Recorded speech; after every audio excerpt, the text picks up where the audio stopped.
Eu estava dormindo e acordei com um tiro nas costas. Porque na hora que eu recebi o tiro, eu disse, o Marco me matou. Eu pensei, né? Eu tinha essa convicção de que tinha sido ele.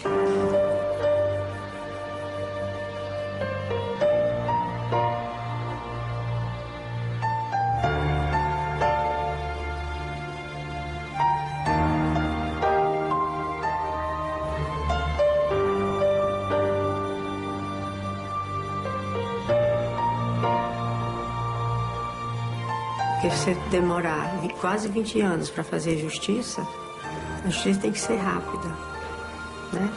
Você deu várias oportunidades ao agressor de estar convivendo em sociedade enquanto a vítima, né, estou retida na cadeira de rodas. Quantas foram assassinadas? Um apoio, né, de 2 ONGs do país, uma em São Paulo, outra no Rio, né, que tomaram conhecimento do meu caso e que perguntaram se eu queria denunciar o país junto a eles. Eu topei. A nossa denúncia, né, resultou numa coisa muito positiva, que foi na condenação do Brasil pela OEA, né, pela maneira com que as mulheres vítimas de violência doméstica eram tratadas pelo Estado, pelo país. Violência contra a mulher, ela é considerada uma violação aos direitos humanos. A mulher, por mais que ela esteja lutando por uma condição de igualdade, nós ainda não temos. Nós ainda temos uma sociedade patriarcal, conservadora. Então, tudo isso leva a um sentimento e a um pensamento de que a mulher ainda, em alguns lugares, são subjugadas pelo homem.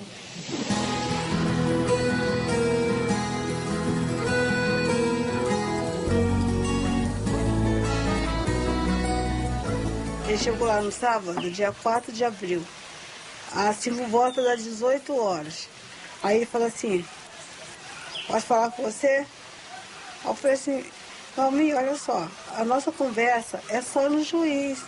Eu não tenho mais o que falar com você. Ele chamou minha irmã para conversar, perguntou pelo meu cunhado não estava lá, ele não foi. Aí ele fez minha irmã ligar pro meu cunhado, que ele queria saber, tipo assim, será que ele está em casa mesmo? Porque se meu cunhado estivesse lá, né, ele talvez teria outra atitude, não sei. E na áreazinha de que ele entrou, não tava sem, a luz tinha queimado, estava escuro. Aí minha mãe, quando viu ele entrar, minha mãe começou a chamar uma de nós. Ô Ney, ô Zan, vem aqui. Comecei a sentir um cheiro. Ele já estava com a mão aqui e com um isqueiro nessa mão. Aí ele falou assim, aqui, ó. Quando ele jogou, explodiu, que era gasolina, fez uma bola de fogo. Pareceu que entrou dentro de mim aquilo. Quando eu falei assim, não, eu tenho que me afagar, Saí correndo pra rua, me enrolei no chão, porque eu falei assim, não, eu tenho que me apagar, eu não quero morrer. Se encontra violência doméstica em todas as classes sociais, em todas as etnias, em todas as culturas, em todos os países, né? Eu descobri que o meu pai tinha uma amante, contei pra minha mãe. A minha mãe ficou com raiva de mim, porque eu não tinha contado antes. O meu pai deixou de falar comigo, ficou com raiva de mim porque eu contei pra minha mãe.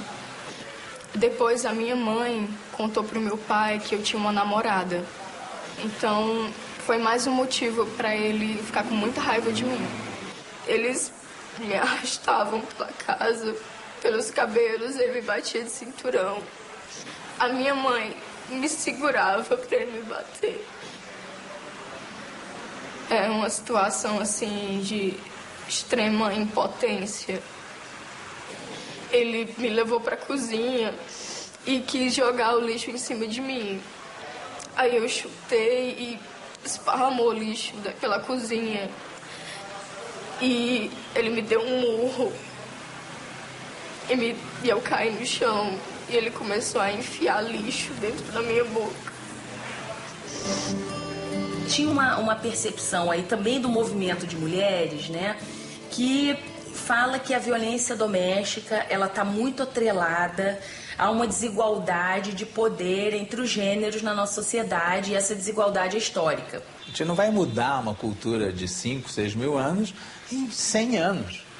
Entendeu? A gente precisa de mais tempo, talvez 500 anos, para que isso aconteça. Quais são os fatores, então, que freiam a violência doméstica? Porque se o sistema é patriarcal, se o sistema é de desigualdade de gênero, né? Se o sistema é de homens exercendo poder sobre as mulheres, o que explicaria, então, o fato da não ocorrência de violência doméstica em algum caso?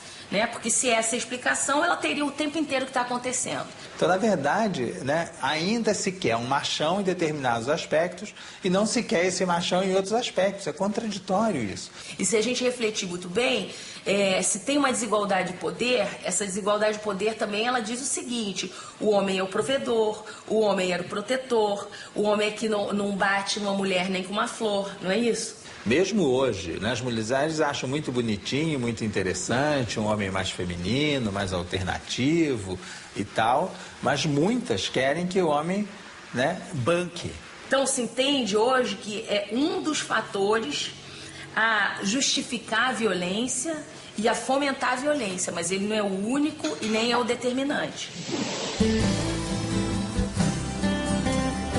O caso dessa cabeleireira em Belo Horizonte, ele é muito interessante para a gente pensar todas essas falhas do sistema mesmo, porque ela fez denúncia 8 vezes. Foram várias matérias que passaram sobre isso, teve uma coisa das pessoas visualizarem a situação de violência, né? Porque se ela, às vezes acontece muito no âmbito privado e as pessoas não estão vendo isso, esse caso específico ele foi uma coisa que aconteceu e todo mundo viu ali.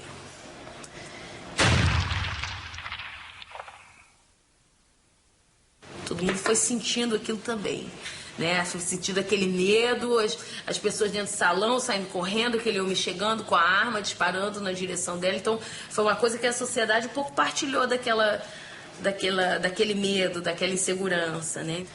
Uma denúncia dessa que existe uma arma sem porte é crime inafiançável. Eu vou na tua casa ou na casa de qualquer pessoa, tomo a arma, trago cabra e ele vai ficar preso. É muito simples. Teriam evitado a morte daquela jovem. Ela tentava fazer de tudo para que ele mudasse, que ele fosse uma boa pessoa. Ela ainda acreditava nele, ainda acreditava no relacionamento. Acreditava, voltava, durava uma semana, 2, apanhava de novo. E assim foi várias vezes que aconteceu alguma coisa, aconteceu. Senão ele teria sido preso e teria evitado a morte dela. Ela procurou ajuda. O papel dela era procurar ajuda. O papel da polícia era o quê? Proteger. A lei não foi criada para isso? Então, cadê a proteção? Quantas outras vão morrer? A lei prevê que essa mulher tenha todo o equipamento necessário para que ela não seja uma vítima de violência. Ou, se for, que ela possa se socorrer de todos os mecanismos existentes no Estado, no município, na União, para lhe darem essa proteção. E a Lei Maria da Penha, ela consegue dar esse conceito abrangente. Quer dizer, existe a violência psicológica, a violência moral, a violência patrimonial, a violência física. Né? Quando você coloca um detetive para perseguir uma mulher, ou quando você tem uma arma guardada no armário, você olha para ela e olha para o armário, quer dizer, essa é uma violência. Ele cuspiu na minha cara, porque eu preferia que ele me enchesse de porrada, muita porrada, podia até matar. Mas foi a pior de todas as humilhações que eu já passei. Que aconteceu isso comigo era um momento que começou a aparecer a visibilidade para a violência doméstica. O meu caso aconteceu em 1983 e a primeira delegacia criada no Brasil foi em 1985, Delegacia da Mulher.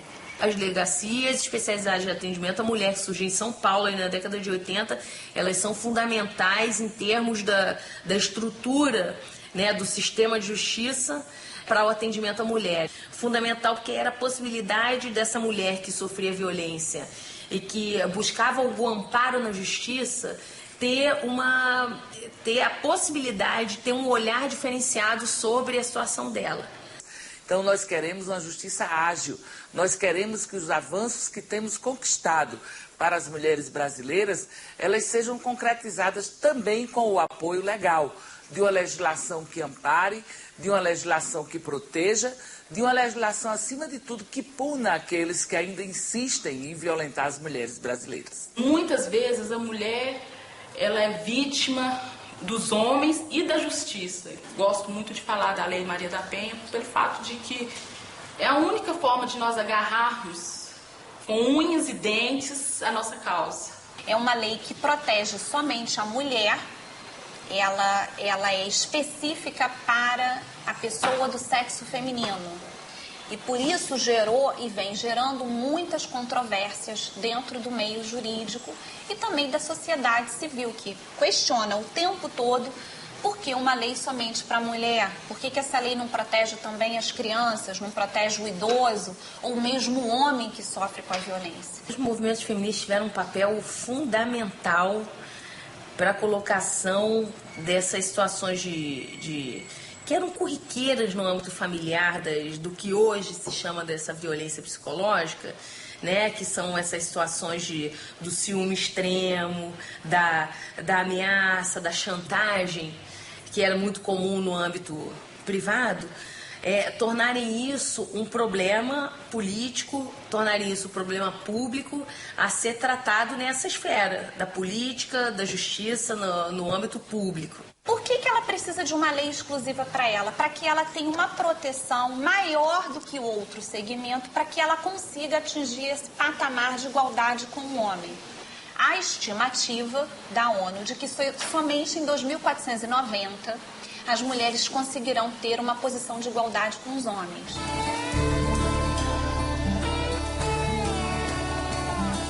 O amor, eu acho que é mais compartilhar e respeitar muito a individualidade do outro, tá? Eu acho que sanar o egoísmo, eu acho que é unir.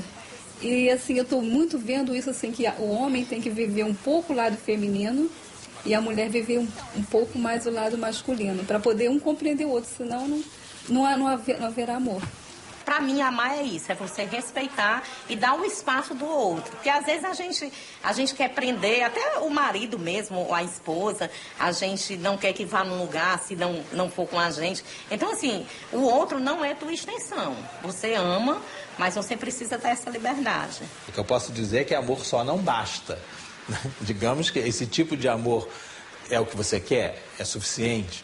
Agora, mais recentemente, no ano passado, eu recebi uma mulher que trabalha no gabinete de um grande político no Rio de Janeiro, de expressão nacional, percebe? Que o marido tentou enforcar 2 vezes, sufocá-la. A segunda vez, ele estava enforcando em frente à casa dela, porque eles já tinham se separado, né? E, para sorte dela, na hora que ela desmaiou, uma patrulhinha estava passando, achou aquilo estranho que estava acontecendo, uma mulher caindo e tal, com o cara ali, parou. O cara estava tentando matar a mulher. Ele foi preso em flagrante, ficou 6 meses preso antes de ser julgado. E ela vinha para cá, chorava e dizia: aqui eu posso dizer, eu amo esse sujeito, entendeu? Eu não tenho como dizer que não é amor. Amar é você proporcionar felicidade ao outro. Acho que como toda mulher, ela tem o sonho da Cinderela, né? Que isso já está caindo por terra. Então eu vim com aquele romantismo, né? Das histórias medievais. E hoje o meu romantismo ele é mais assim, seguro, um romantismo mais real, não aquele imaginário. Aquela coisa de estar com você em todos os momentos, nos difíceis, nos fáceis, nas alegrias, nas tristezas, aquela coisa bem de casamento mesmo, né? Eu acho que o companheiro é para isso. Falei com ela há uns 6 meses que ele vem me dando soco nas costas, eu falei assim, miserável, ela só falou assim, e eu repito para você a prova, tudo que você precisar, você pode contar comigo, mas eu quero que você denuncie. Eu falei, não tenho coragem. Ela falou, você ama demais esse homem? Eu falei, amo. Falei, amo demais. Você faz o que com essa história? Vou condenar essa mulher porque está amando o cara? Não é isso que eu tenho que fazer. Amor a gente não condena. Mas é muito complexo por essas outras questões que têm a ver com a estrutura familiar, que tem a ver com a precariedade econômica na qual essas pessoas vivem. Eu acho que as famílias hoje, elas perderam muito o que havia antes, que é aquela tradição de sentar para conversar, nem que seja uma refeição por dia, todos juntos na mesa, conversando. Eu acho que isso está se perdendo e isso tem também contribuído para que as pessoas não tenham tanta solidariedade, tanto respeito pelo outro. A paz no mundo começa em casa, né? Então, a gente tenta até sensibilizar os operadores do direito de que a gente conseguindo diminuir a violência dentro da família, em via de consequência, essa violência vai ser diminuída no geral, porque é uma família melhor estruturada. Fazendo uma comida que ele gostava, ele adorava o pudim, eu fazia sempre. Tudo que ele gostava eu fazia. E ele me retribuía. Até 7 anos de casado. Pra mim é muito difícil me acostumar com o fato de não ter mais a vida que eu tinha antes. Porque se fosse o caso, para você vai ser fácil, porque você sai, você se diverte, você namora. Eu não faço nada disso. Eu trabalho para casa, eu cuido da minha filha, eu não consigo me acostumar. Muitas dessas mulheres que chegam até o sistema de justiça, elas estão querendo mais uma ajuda para a situação que ela vem vivendo em casa e não necessariamente estão querendo o rompimento da relação, não necessariamente estão querendo criminalizar o marido, não tem, às vezes, muita consciência do que isso implica em termos do trâmite judiciário, o que isso vai chegar. Então, estão pedindo uma ajuda.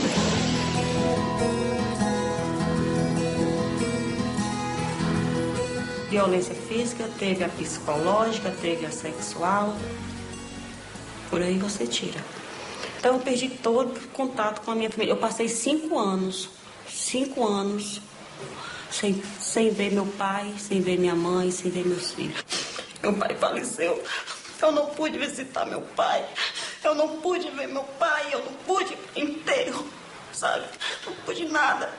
Tive que saber pela boca dos outros que meu pai tinha falecido. Quando eu soube que meu pai tinha falecido, já ia ter a missa de 7º dia. Esse é o maior remorso, a maior culpa que eu carrego.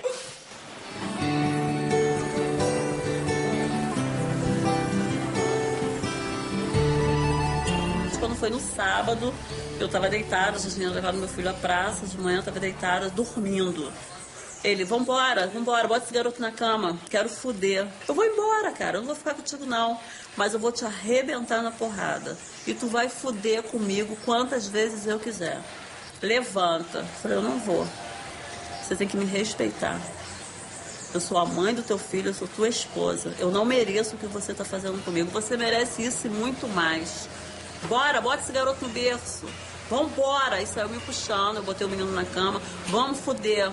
Vira, faz assim, faz assado. E me machucou, sangrou. Um dia antes, ele já tinha me agredido. Aí eu fui pro hospital, fiz o raio-x, o cara me botou uma catipóia. No dia seguinte, aí ele acabou de me arrebentar. E nesse quarto aí do lado, que era o berço do meu filho vendo eu no chão, ele me batendo, meu filho querendo pular do berço. Aí quando eu consegui, eu mordi ele, eu dei uma mordida na coxa dele, consegui me sair, botei a roupa e peguei meu filho. Eu falei pra minha vizinha, falei, olha, quando você escutar eu pedir socorro, chama a polícia. Aí ligou pra cá, ele atendeu o telefone, ela xingou muito ele, falou, a polícia tá chegando. Pegou todas as roupas e foi embora.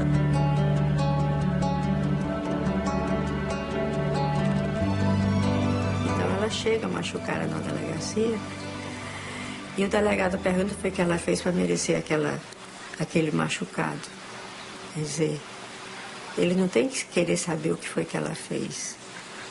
A mulher está machucada, ele tem que atender aquela mulher, né, e aplicar, porque quem a machucou cometeu um crime, ele precisa penalizar o criminoso.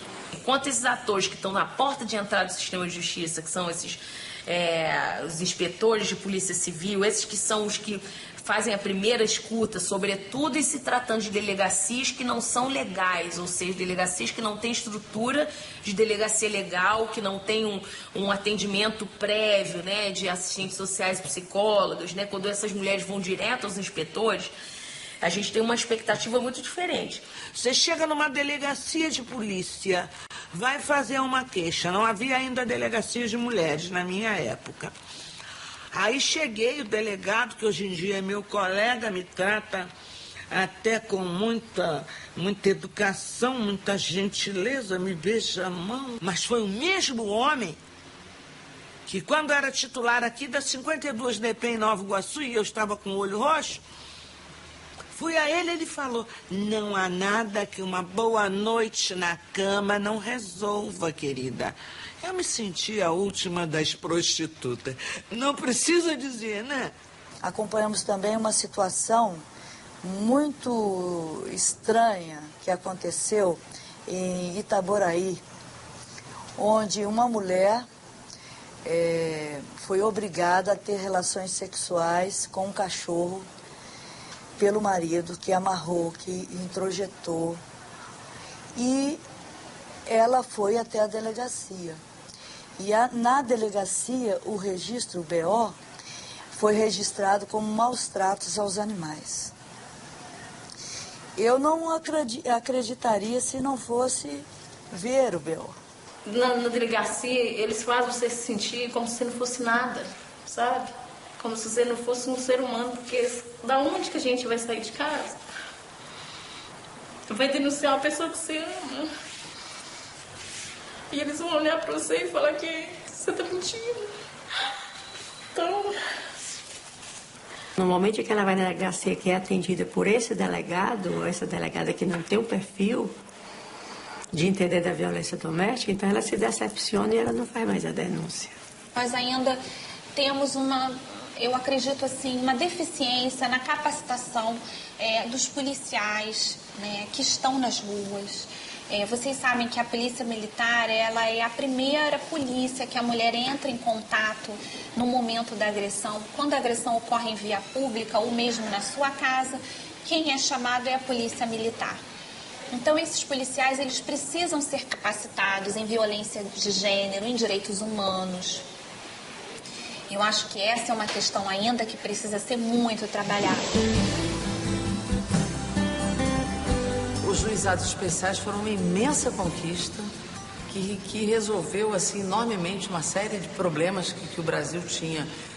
A Lei Maria da Penha não é uma lei pelo direito penal mínimo, não é uma lei de querer encarcerar todo mundo, ao contrário, é uma lei que tem ela é extensiva na área da prevenção.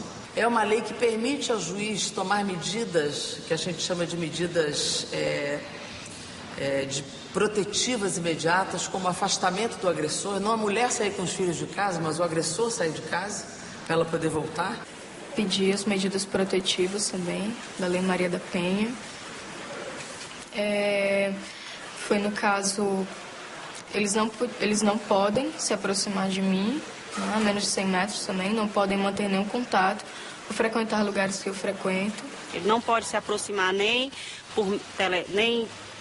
perturbação por telefone, nem por internet, por meio de comunicação nenhum. No caso público do Dado Dolabella, que descumpriu a justiça, dizendo, não, olha aqui, vou botar uma fita métrica, vamos ver quantos metros de distância. Estava dizendo disso. E como ele descumpriu isso, ele foi preso. E ainda bem que ele foi preso. E ainda bem que foi preso um homem que é rico, branco, heterossexual, que é formador de opinião, que é um cara extremamente agressivo, para que isso sirva de exemplo. Que a lei, ela foi feita para todos, independente da classe social. E até hoje eu tenho essa convicção. A grande maioria ainda sofre violência por medo. Ela deve denunciar no momento em que ela se sente fragilizada de não poder mais ter naquele casamento, um relacionamento saudável, No momento em que ela começa a ser xingada, no momento em que ela começa a ser proibida de estudar, de trabalhar, de ir na casa de um parente, na casa da mãe. Então está na hora dela decidir a tomar uma atitude, porque daí tende a piorar.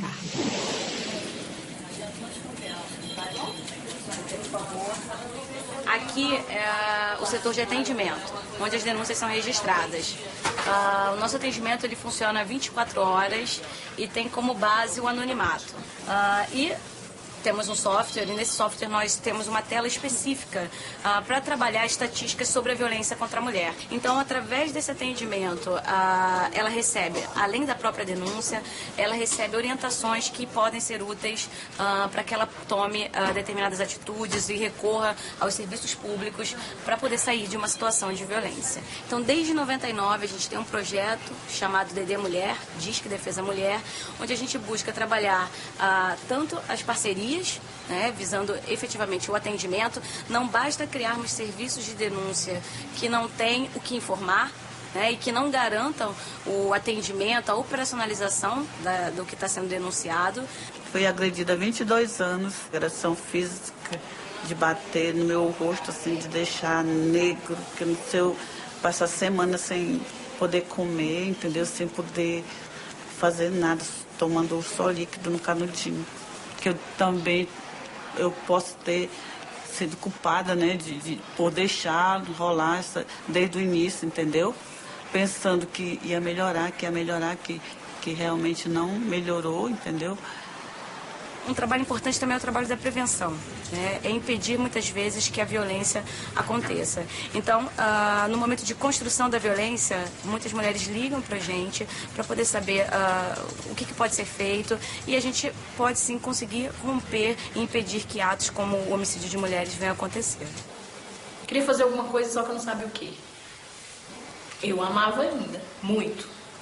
Então, assim, aí eu falava, gente, o que eu vou fazer com o homem que eu amo? Que eu não sei explicar. Ele era Deus no céu e ele para mim na terra. Ele era tudo. Ele era a minha vida, tudo. Eu endeusava ele. No grupo a gente costumava falar que ele era o câncer dela. Ele era a minha doença.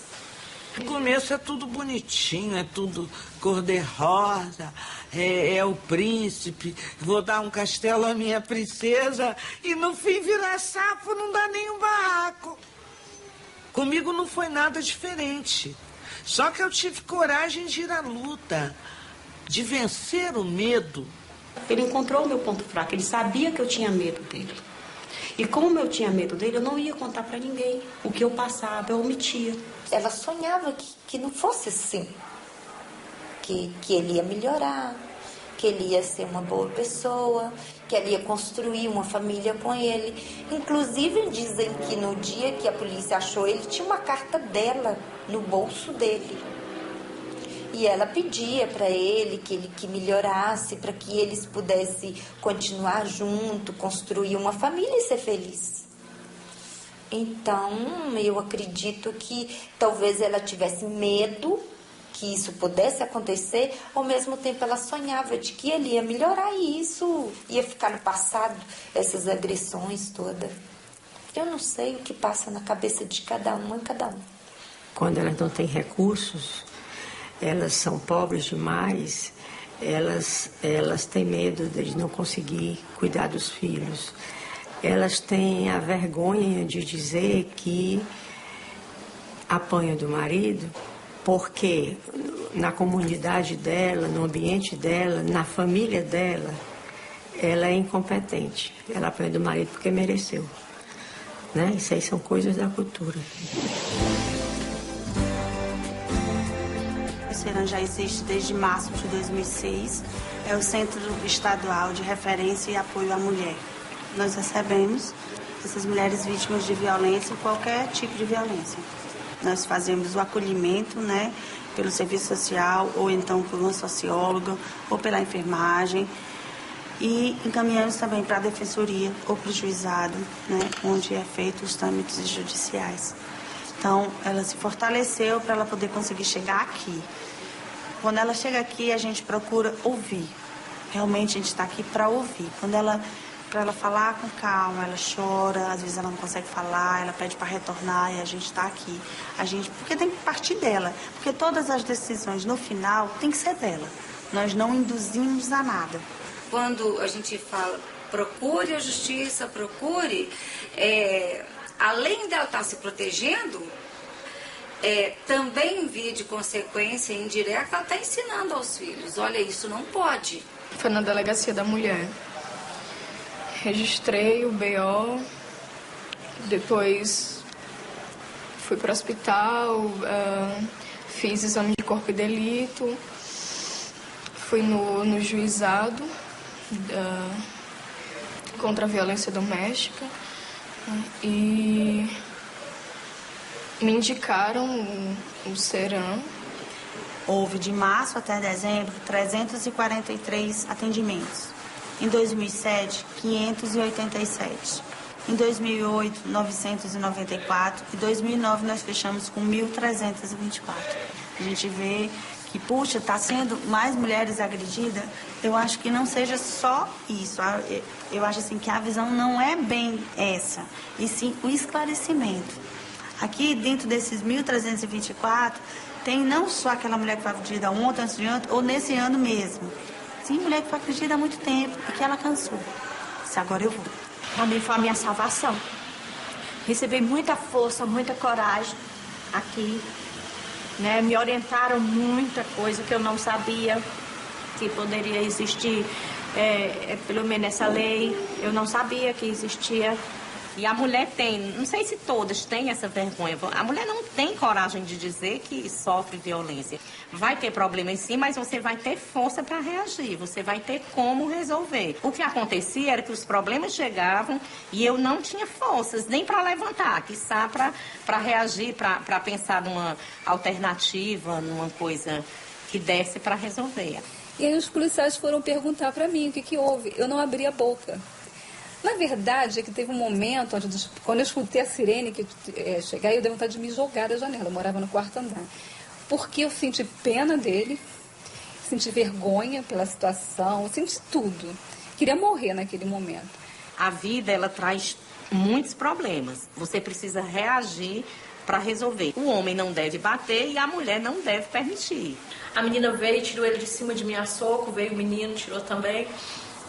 E quando eu vi ele pondo a mão na minha filha, que ele foi para bater na menina, aquilo ali levantou tudo da minha raiva. Eu falei, nossa, você não vai fazer isso nunca mais. Eu tirei ele de cima da menina, eu tirei ele de cima da menina e não sei como eu arrastei ele para casa fora, rasguei a camisa toda que ele tava e falei, você não põe a mão nos meus filhos.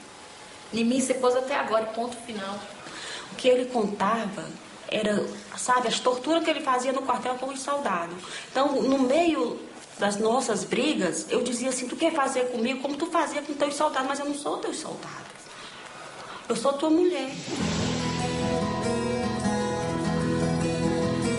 Ele era agente penitenciário, né, e eu sabia que ele chegava em casa e contava os espancamentos que ele fazia na cadeia. E me chamava de piranha, assim, né, nomes assim que eu não quero falar e tal. Ele virou outra pessoa. Ele me prendeu na cama, assim, e ele começou a me bater. Ele me bateu muito lá, sabe? Ele me obrigou a fazer umas coisas que eu não queria. E o tempo todo ele estava com a arma no criado, né? E ele falou comigo que ia me matar lá dentro, que se ele me matasse lá dentro que não ia acontecer nada, não ia, né? Ninguém ia nem saber. E eu, assim, eu fiquei com muito medo de acontecer alguma coisa mesmo, porque antes eu achava que ele não teria coragem de me matar, não, sabe? E aquele dia eu vi que ele estava falando a verdade, entendeu? Então, assim, é muito humilhante, né? Pra mim, assim, eu já estava numa situação que eu já estava me sentindo um pouco, assim, dentro de um motel com ele, né? E ele falou comigo, quem é que vai acreditar em você? Você veio para um motel comigo porque você quis, eu não obriguei você a vir. Eu fiquei com medo de eu falar que ele está descumprindo as medidas e, sei lá, o juiz determinar, sei lá, uma prisão, alguma coisa assim, não adianta. Ele vai, sabe, ele vai preso 2 dias e depois que ele sair, ele me mata.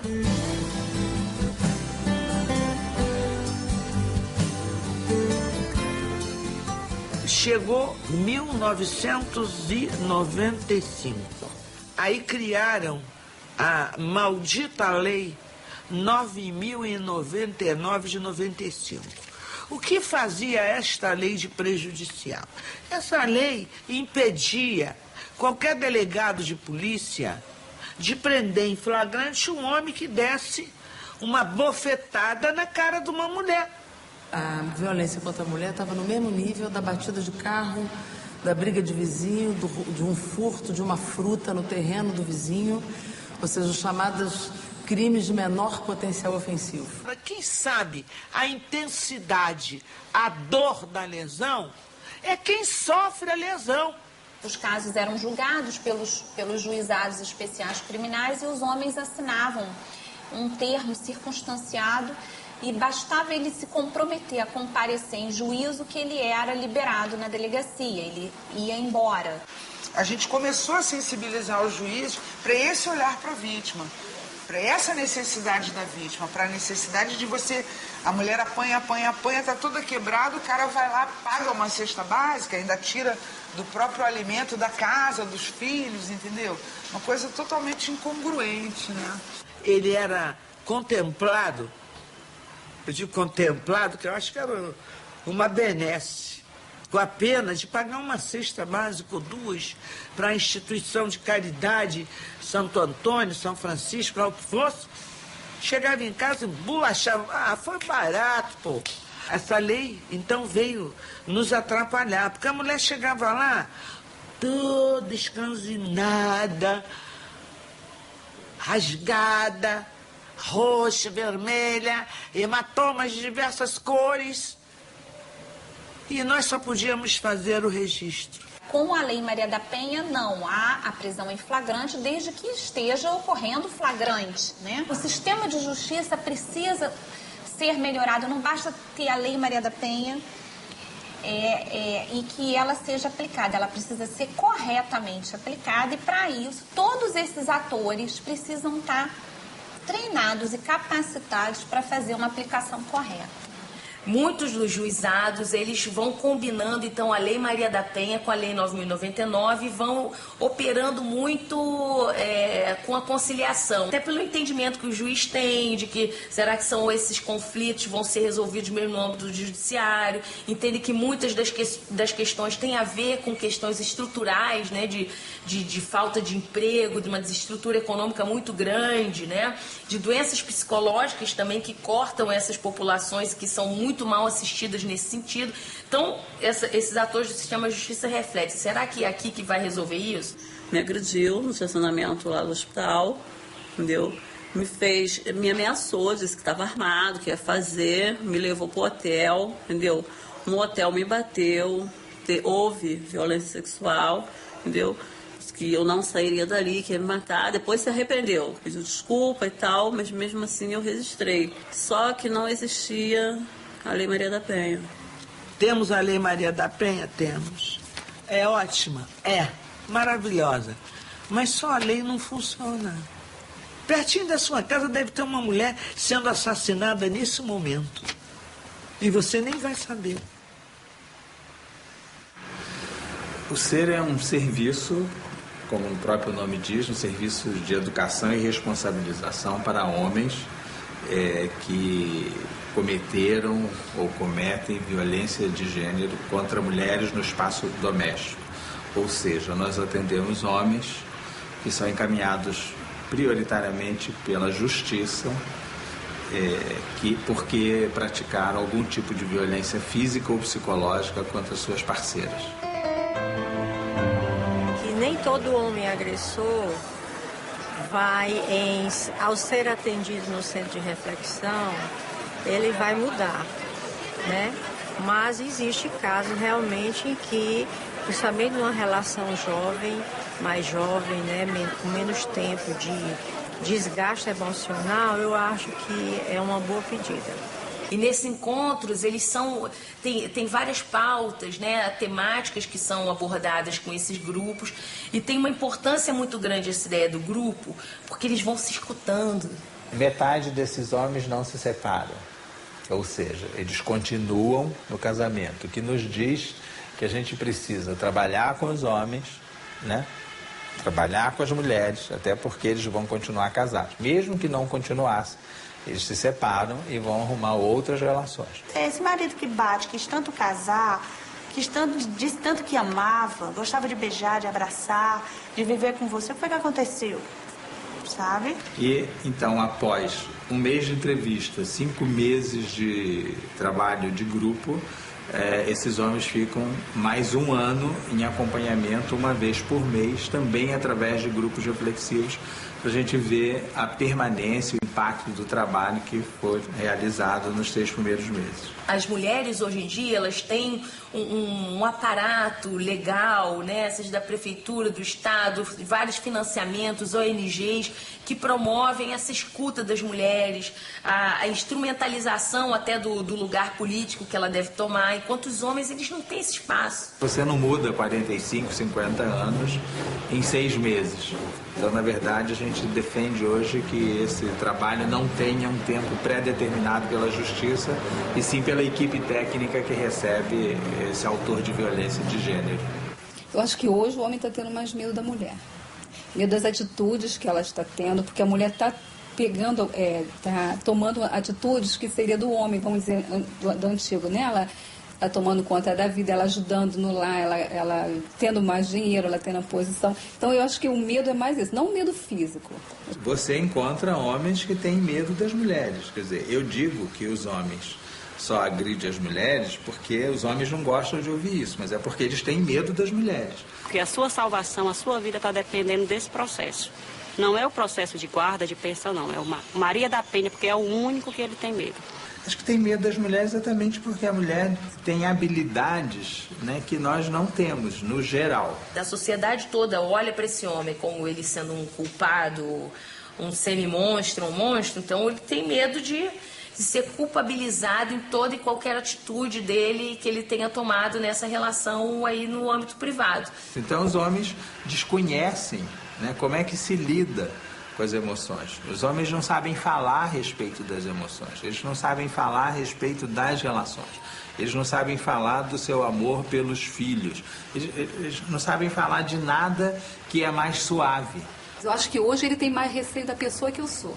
Porque ele sabe que ele não tem mais poder sobre mim. E sabe que eu fui à justiça, e sabe de uma série de coisas. Que eu consegui muitas coisas. Que ele dizia que eu não ia conseguir nada. Quem seria eu sem ele? Quando eu vou em comunidades, às vezes mais carentes, eu tenho muito esse tipo de depoimento. Depois que o meu vizinho foi preso, nunca mais o meu marido bateu em mim, né? Porque ele viu, quer dizer, realmente que o Estado cumpriu o seu papel, prendeu aquele agressor em flagrante e os outros ficam repensando as suas condutas. Acho que o medo de violência da mulher contra o homem, isso acho que não existe. É o medo dele, que ele está perdendo um pouco o papel dele na sociedade como homem, aquele homem antigo. O que eu acho é que tem que ter um forte comprometimento público em termos de disponibilizar instrumentos que façam com que os vários atores dos vários camadas sociais tenham a possibilidade de lidar com as situações de extrema pressão psicológica, econômica, com a drogadição, com o alcoolismo, de instrumentos possíveis para essas pessoas lidarem com isso sem lançar mão do recurso da violência. Né? Mas não há justificação para a violência doméstica, não há justificação para o estupro, para o abuso sexual. Isso aí é o que isso causa aí, né, em termos de uma vida, poxa, isso a justiça não repara exatamente, né? A justiça vai punir, vai tentar coibir a ação desse indivíduo em outros casos, mas o que aconteceu com aquele indivíduo, isso aí é uma memória que dificilmente vai ser apagada, né? Então eu acho que tem uma situação muito séria aí que não dá para relevar, não dá para desculpar. O patriarcado e o viriarcado, com suas expressões machistas, sexistas, misóginas, homofóbicas, entendeu? Isso é um mal cultural, né? Digamos, talvez seja o mal-estar da civilização nossa hoje, que precisa ser tratado, entendeu? Por um conjunto de ações. A Lei Maria da Penha está em pleno vigor. Não veio para prender homem, mas para punir agressor, pois em mulher não se bate nem mesmo com uma flor. E até hoje ele está fugindo. Nenhum oficial de justiça consegue encontrá-lo, nem no trabalho, porque ele tem medo mesmo da Maria da Penha. Já foi iniciado o processo criminal contra eles vão ser julgados e condenados. Mantive meu vínculo trabalhista, que eu me afastei, eu fiquei um bom tempo sem trabalhar e mantive. O fato do abrigo, né, que eles me proporcionaram, só que eu não fui, porque eu fui para casa de parentes. A transferência de escola do meu filho e do meu trabalho, que eu vim trabalhar próximo de casa, por conta da Lei Maria da Penha. Isso tudo tá na lei. É uma opção minha. Hoje eu não quero mais nenhum relacionamento. Pra mim, eu não vejo assim o meu futuro mais como outra pessoa. Se a pessoa dá um grito assim, eu falo, não, esse grito amanhã vai se transformar numa agressão. Que perca o medo, denuncie, porque ninguém é obrigado a ficar com uma pessoa que está te machucando. A cada momento em que eu queria desistir, eu pensava, eu me policiava e me autodeterminava a não desistir. Que não deixe continuar, que corte do início, porque não tem jeito, não tem jeito. Que procurem sim, tem a Lei Maria da Penha que ajuda muito a gente e que dá a gente segurança. Vão correr atrás se uma porta fechar, 1000 vão se abrir, mas você tem que querer. Eu quero e não quero mais violência. Pra mim, me envolver com outra pessoa tá difícil, sabe? Tá muito difícil, porque simplesmente eu não consigo confiar. Se for aquele homem que chega, meu amor, minha querida, um Dom Juan, esse é que eu não confio mesmo. Não confio. Eu tenho muito medo. E que ela hoje é uma mulher que tinha uma profissão, tinha a renda dela, com a renda dela ela conseguiu comprar uma casa, simples, mas comprar uma casa, consegue hoje em dia fazer confraternizações, consegue sorrir, consegue olhar para os filhos, consegue levantar a cabeça. Então, assim, aquilo foi tão bom, inclusive para as outras que estavam em tratamento psicológico ainda, né? Como aí as outras foram, se apresentaram como ex-vítimas de violência. Achei assim essa palavra ex-vítima de violência muito importante quando elas frisaram. As mulheres que estão, acho que, acordando para a vida. Eu quero ter uma família, quero muito ter uma família. Independente do que aconteceu comigo, do que aconteceu com a minha família. Então eu me sinto capaz de vencer, de ir em frente. Eu vejo minha estrada bem longa, sabe? Eu tenho certeza que eu vou ser feliz. Ao fim de toda tempestade vem a bonança, né? Ver um sol quente ou ver um céu estrelado. Por que não sorrir? A vida é maravilhosa. Só depende de nós fazer a diferença. Diante das coisas que eu já passei, das coisas que eu já suportei, sabe? Eu vou vencer. Tenho certeza, é a única certeza que eu tenho na vida. Não sei como, não sei por onde começar, mas que eu vou à luta, eu vou. Ela fez a tragédia pessoal sua bandeira de luta, com apoio de organizações não governamentais, como o CLADEM e o Centro pela Justiça e o Direito Internacional. Ela ainda teve forças para levar o marido a júri 2 vezes e denunciou o Brasil perante a OEA. Novamente, os advogados do réu recorreram. Só debaixo de pressões locais e internacionais, a sentença foi mantida. A luta dela por justiça demorou quase 20 anos, apesar do apoio de uma instituição do peso da OEA. Ela ainda teve coragem e agente de escrever o livro Sobrevivi, Posso Contar. E porque você, minha amiga, não pode se levantar, levantaremos todos para lhe homenagear, para receber o diploma da Mulher Cidadã Berta Lutz e representar toda a nossa repulsa e indignação pela violência contra a mulher. Chamamos a nossa sofrida Maria da Penha, uma cearense, para lá de corajosa. E o senador Flávio Armes e a nossa primeira dama do Brasil, Marisa Letícia Lula da Silva, para entregar o diploma e a placa a Maria da Penha.